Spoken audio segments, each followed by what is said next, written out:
Those scars were like a huge part of my childhood, like the one scar on that one dude's forehead, or that scar on that mean lion dude, God, what's his name? But like, what are scars, and why do we get them?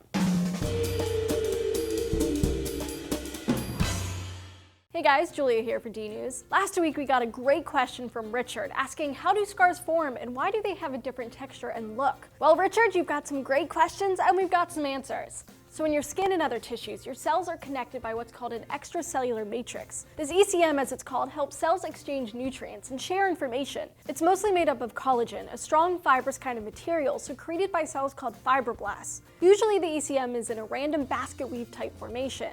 Scars form when there's a wound. When your body is wounded, white blood cells surround the area to stave off any infection. Your body tries to hold together the edges of the wound by producing collagen from the fibroblasts.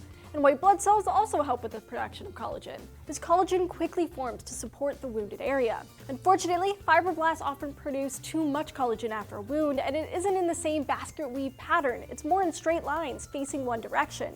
With an excess of collagen in a weird pattern, the tissue isn't able to do the normal things it's supposed to do, like sweat or grow hair.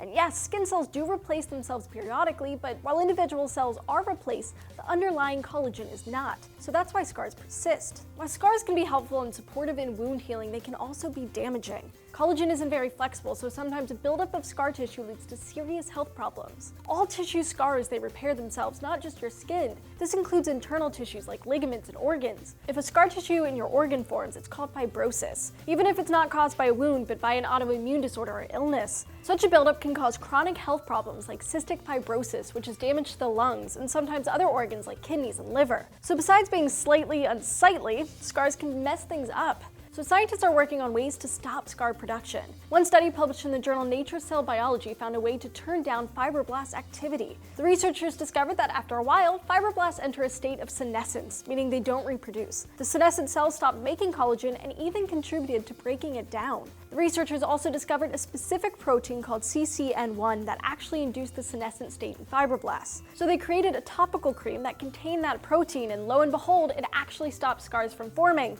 but in mice. So more research is needed on that front. Anyway, I hope that answers your questions, Richard. Switching gears for a second, guys, we have a space hangout. As NASA is about to fly by Pluto, we're doing a live Google Hangout with our awesome space producer Ian O'Neill and a special guest inside Mission Control. I'm so excited. It's all happening July 14th at 1 p.m. Pacific, 4 p.m. Eastern Time, so be there or be square. RSVP on the event page for a reminder. There's a link down in the description too. Alrighty, so do any of you guys have a cool scar, one that looks like a perfect map of the London Underground perhaps? Tell us about it down in the comments below. Don't forget to hit those like and subscribe buttons and keep coming back here. We've got new episodes every day of the week.